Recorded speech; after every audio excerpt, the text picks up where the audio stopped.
Sebelum kisah ini dimulai, ada satu hal yang harus kamu lakukan. Tombol subscribe. Aku akan menghitung sampai 3. 1, 2.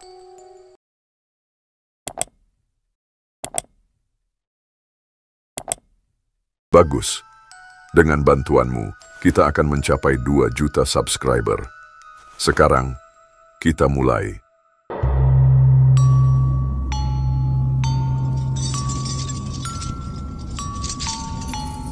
Hari ini, Rabu Legi tanggal 5 November 2025, iring-iringan duka terjadi di Surakarta. Pemakaman Sri Susuhunan Pakubuwana ke-13 dimulai dari Keraton Surakarta Hadiningrat. Raja Keraton Kasunanan Solo itu wafat pada Minggu pagi 2 November lalu dalam usia 77 tahun. Prosesi pemakaman terasa sangat sakral, diiringi para abdi dalam dan masyarakat luas yang mengikuti di belakang kereta jenazah. Seperti diketahui, Sinuwun Pakubuwana ke-13 dibawa menggunakan kereta jenazah bernama Rata Pralaya yang usianya sudah ratusan tahun lebih. Lantas apa makna 8 kuda yang menarik kereta jenazah? Mengapa PB13 dimakamkan di hari Rabu atau 4 hari setelah wafat? Benarkah makam Raja-Raja Mataram di Imogiri, tempat peristirahatan terakhir Pakubuwana ke-13, sangat sakral? Jangan dulu berlalu, masih akan banyak keganjilan yang terjadi di sini. Dan jangan lupa subscribe, like, komen, dan share, agar tak ada yang terasa ganjil di sekitar Anda.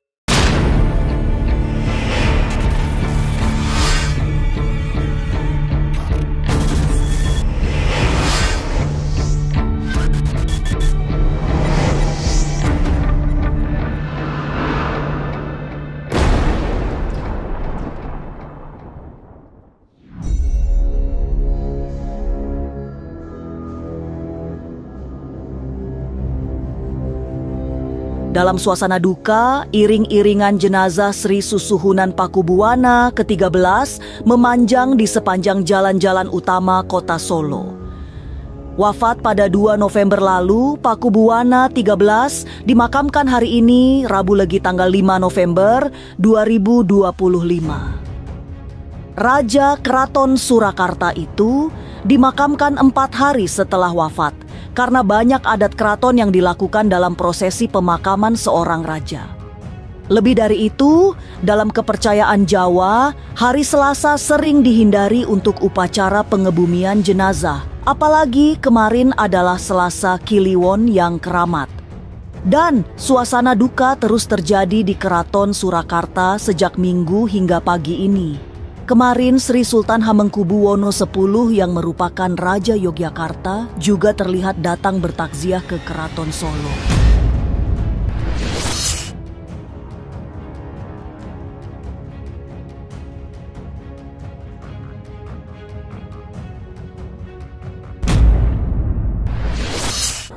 Beliau dimakamkan di hari Rabu. Kenapa harus di hari Rabu?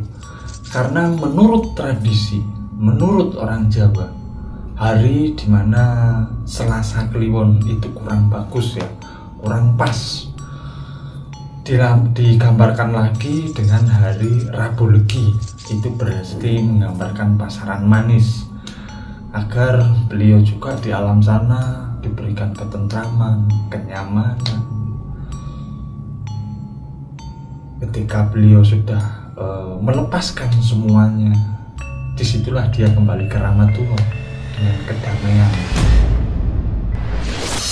Jenazah Pakubuwono 13 dibawa dengan kereta kuda pusaka yang usianya sudah lebih dari 1 abad. Kereta jenazah ini sudah ada sejak era Pakubuwana ke-7 yang bertahta di Surakarta antara tahun 1823 hingga 1830. Sebagai pusaka keraton, Rata Pralaya yang berwarna putih itu sangat keramat. Setiap tahun di bulan Suro ada ritual-ritual khusus untuk pusaka ini.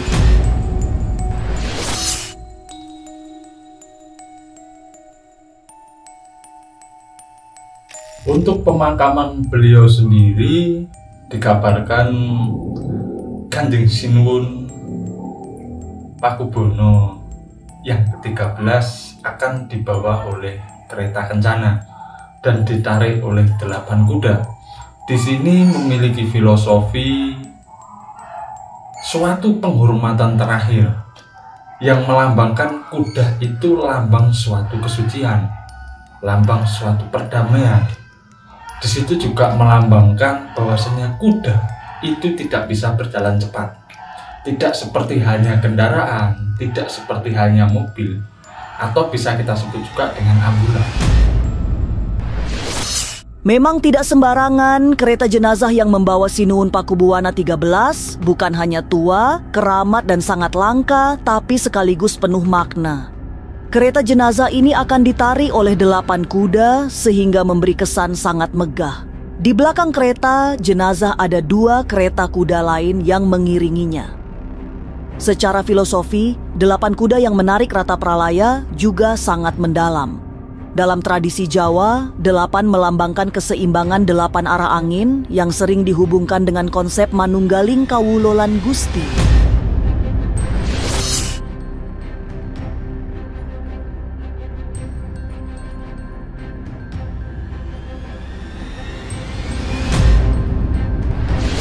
Kenapa Kanjeng Sinuhun Pakubono yang ke-13 dibawa dengan kereta kencana dan ditarik 8 kuda? Itu adalah tradisi atau budaya yang selama ini dibawa oleh beliau. Jadi itu adalah adat istiadat, tradisi orang Jawa memberikan suatu penghormatan terakhir untuk beliau, untuk kembali ke ngarsaning Gusti, kembali ke pangkuannya yang Maha Pencipta. Disitulah dalam bentuk filosofi yang sangat mendalam sekali. 1, kuda itu melambangkan kesucian, melambangkan kedamaian, melambangkan kemurnian, melambangkan kesejahteraan, dan lain sebagainya. Ketika kuda itu berjalan secara lambat, disitulah waktu perpisahan itu sangatlah berharga. Momen-momen di mana kenangan itu akan selalu tersimpan oleh keluarga terdekat, kerabat, rakyat, semuanya atas kehilangan beliau. Jadi menurut saya dengan kereta kencana, dengan disertai 8 kuda, itu adalah bentuk suatu penghormatan, rasa cinta dari rakyat kepada raja.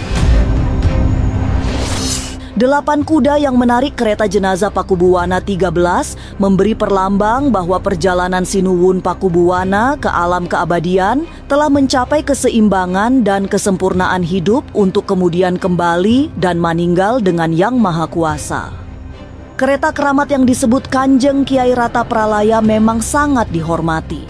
Apalagi usianya juga sudah sangat tua karena dibuat sejak 7 raja sebelumnya. Meski sudah sangat tua dan sempat direnovasi, tapi Rata Pralaya masih terus dipakai setiap raja berpulang. Terakhir, kereta jenazah ini dipakai membawa Sri Susuhunan Pakubuwana ke-12 yang meninggal dunia pada 11 Juni 2004. Artinya sudah 21 tahun lalu, Rata Pralaya tidak pernah dipergunakan. Ya, itu sebagai simbol penghormatan terakhir yang usianya ratusan tahun. Seperti kereta kencana Ratu Pralaya, sebagai simbol perjalanan untuk menuju keabadian atau alam baka. Sedangkan angka 8 yang digunakan sebagai lambang jumlah kuda, itu adalah simbolis tertentu dalam budaya Jawa yang membangunkan arah mata angin dari seluruh penjuru mata angin, pelepasan ruh raja ke alam semesta. Nah, kesempurnaan atau sebagai status serta wibawa seorang raja. Lantas benarkah komplek pemakaman Imogiri, tempat Sinuhun Pakubuwana 13 dipusarakan, sangat keramat? Jangan kemana-mana, tetap subscribe, like, share, dan komen agar tak ada yang terasa ganjil di sekitar Anda.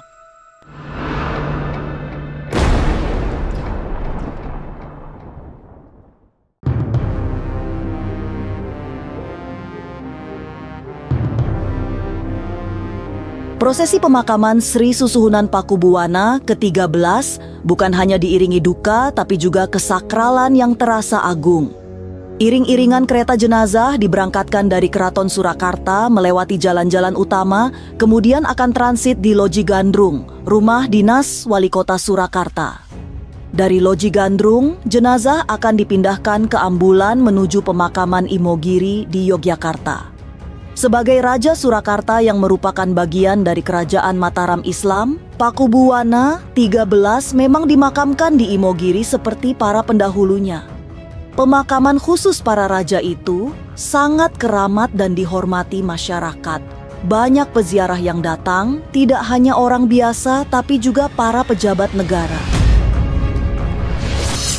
Makam Imogiri itu yang saya tahu itu adalah tempat peristirahatan raja-raja Mataram terdahulu. Dan di situ kenapa tempat di Imogiri disakralkan? Karena sebagian banyak kalangan orang dari mancanegara sampai dalam dan luar negeri, mereka berziarah di situ, berdoa di situ, mendoakan para raja-raja terdahulu yang menyebarkan ajaran Islam di tanah Jawa. Itu seperti itu. Kalau kita bicara tentang seberapa keramatnya, seberapa mistisnya, itu kembali lagi ke sudut pandang seseorang itu masing-masing. Itu banyak yang meyakini ya, tempat-tempat yang memang bertuah, dikatakan gitu, orang tidak berani melintas di atas. Oke, kalau Rara melihatnya karena sakral ya. Zaman dulu tuh ada prestis ketika seseorang atau raja itu dimakamkan di tempat yang tinggi. Nah, semakin tinggi itu semakin kedudukannya tuh bagus. Makanya terus ketika orang mau ziarah itu sebenarnya dengan tinggi itu jadi mereka melihat ke atas dulu baru ke. Nah, terus ada tempat untuk meditasi atau sholat Eyang Sultan Agung yang kotak gitu. Nah, itu arahnya ke pantai selatan. Jadi ini ada konektivitas. Jadi ya bisa dibilang mitos, tetapi juga fakta. Jadi Eyang Sultan Agung itu juga ada komunikasi dengan Kanjeng Ibu Ratu Kidul. Pemakaman Imogiri yang merupakan pusara para Raja Mataram dikenal sangat dihormati. Ada aturan khusus untuk bisa masuk ke puncak pemakaman yang sakral itu. Selain aturan bagi pengunjung, raja yang masih bertahta juga dilarang ke Imogiri. Berada di Kabupaten Bantul Provinsi Daerah Istimewa Yogyakarta, pemakaman Imogiri dibagi 2 blok untuk Raja-Raja Kasunanan Surakarta dan Kasultanan Yogyakarta. Aura mistis sangat terasa setiap kali memasuki kawasan yang dikeramatkan ini. Apalagi komplek pemakaman ini juga sudah berusia sangat tua, 393 tahun. Zaman pemerintahan Mataram Islam Sultan Agung membangun tempat ini untuk tempat peristirahatan beliau dengan anak keturunannya Raja-Raja Mataram. Jadi di sini memang untuk peristirahatan terakhir ya. Iya. Jadi kalau ketika memang sudah saatnya, ketika belum diperkenankan. Jadi kalau yang bapak-bapak memakai pakaian peranaan, ya, kalau yang ibu-ibu pakai apa itu namanya cembetan itu tidak boleh pakai.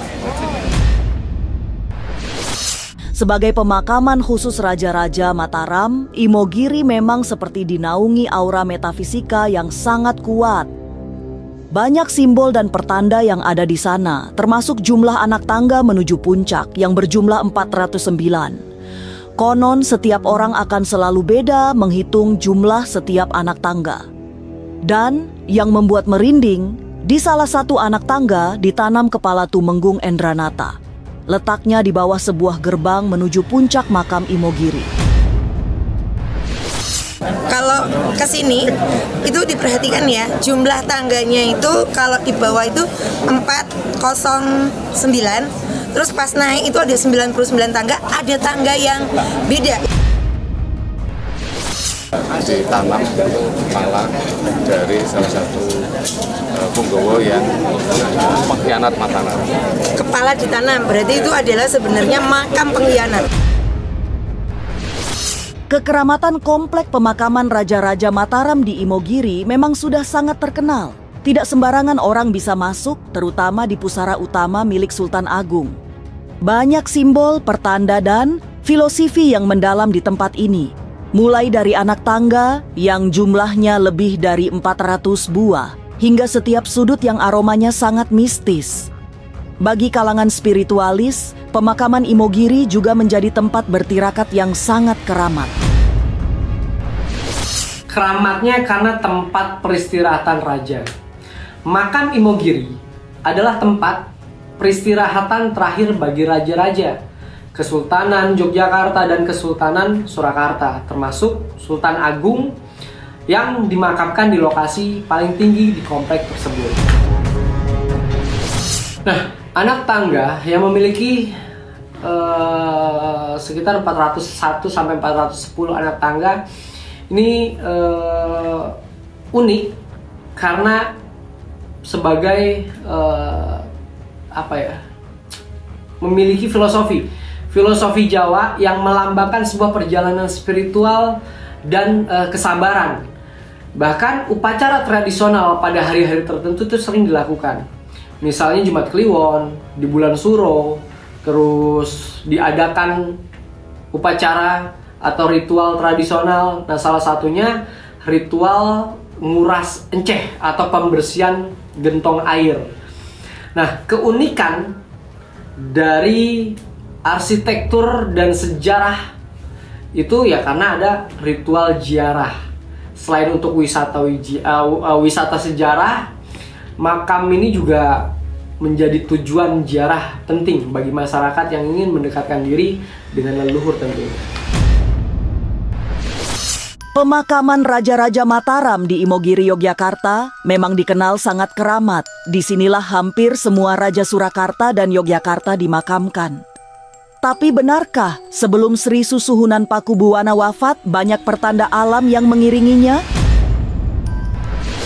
Jangan kemana-mana, tetap subscribe, like, share, dan komen agar tak ada yang terasa ganjil di sekitar Anda.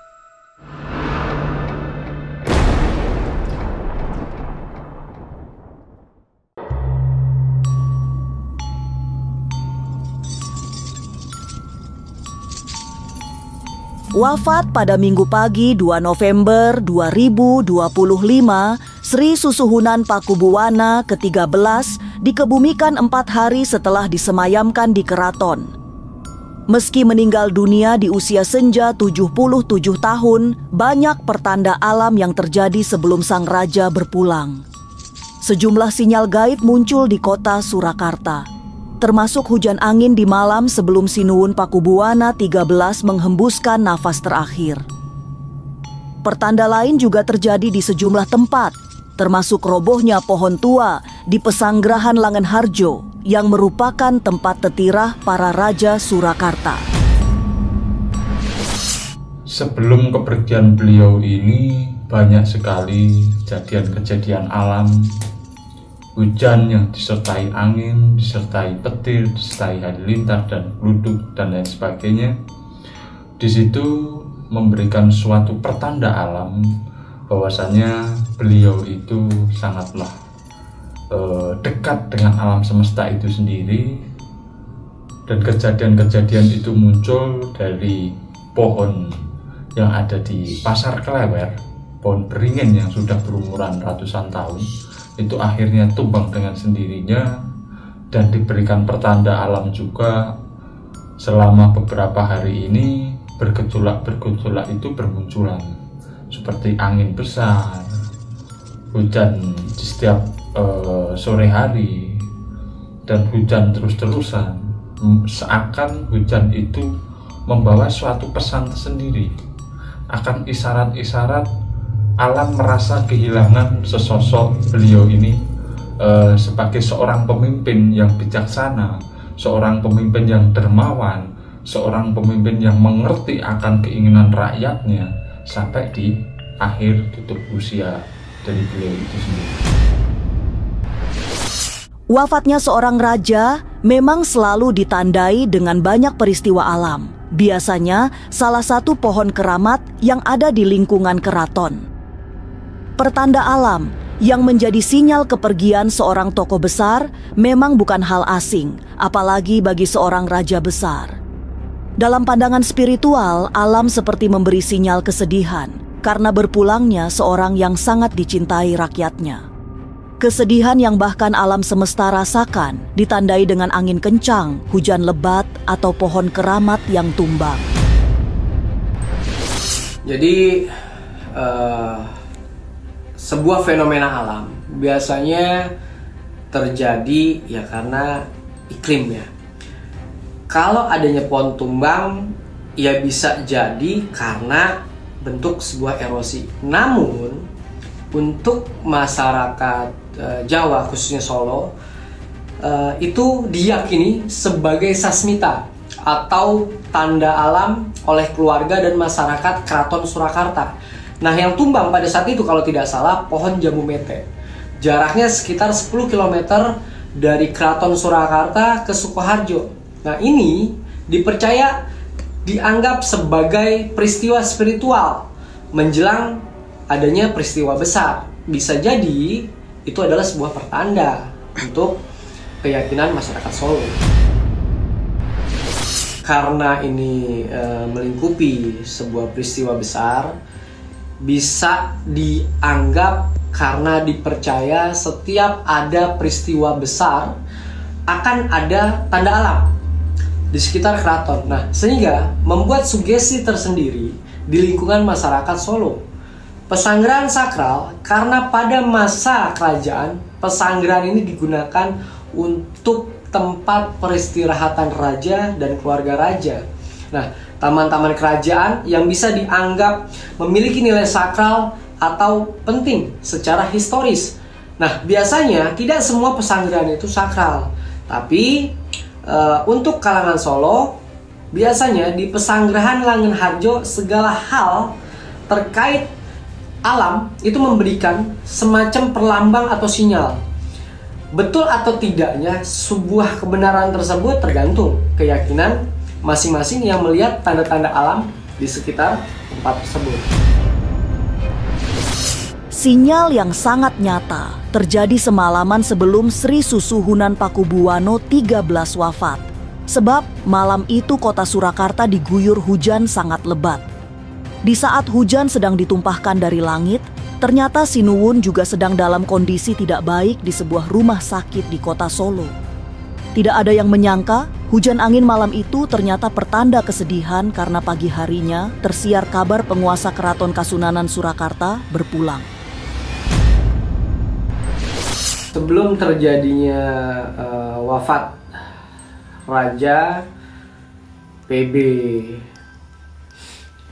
itu ada hujan yang sangat besar dan lebat, mungkin menyerupai sedikit seperti badai yang terjadi. Ya, mungkin itu sebuah pertanda alam. Yang jelas sosoknya berwibawa, terus tenang, damai, ya melambangkan raja-raja tertentu lah pada dasarnya, yang mana itu menjadi sebuah simbolik untuk sebagai seorang pemimpin. Prosesi pemakaman Raja Surakarta Sri Susuhunan Pakubuwono ke-13 terasa sangat sakral. Iring-iringan kereta jenazah memanjang disambut masyarakat kota Solo yang ikut berduka. Sri Susuhunan Pakubuwono 13 yang wafat pada 2 November lalu diberangkatkan menuju komplek pemakaman raja-raja di Imogiri dalam suasana yang sakral. Semoga semua amal kebaikan semasa hidup Sri Susuhunan Pakubuwono 13 diterima di sisi Tuhan. Inilah ganjil yang akan menguak berbagai misteri di alam nyata dan tak kasat mata. Sampai jumpa pada episode selanjutnya dengan kisah-kisah ganjil. Setiap hari Senin, Kamis, dan Jumat pukul 5 sore. Tapi sebelumnya, jangan lupa subscribe, like, share, dan komen agar tak ada yang terasa ganjil di sekitar Anda.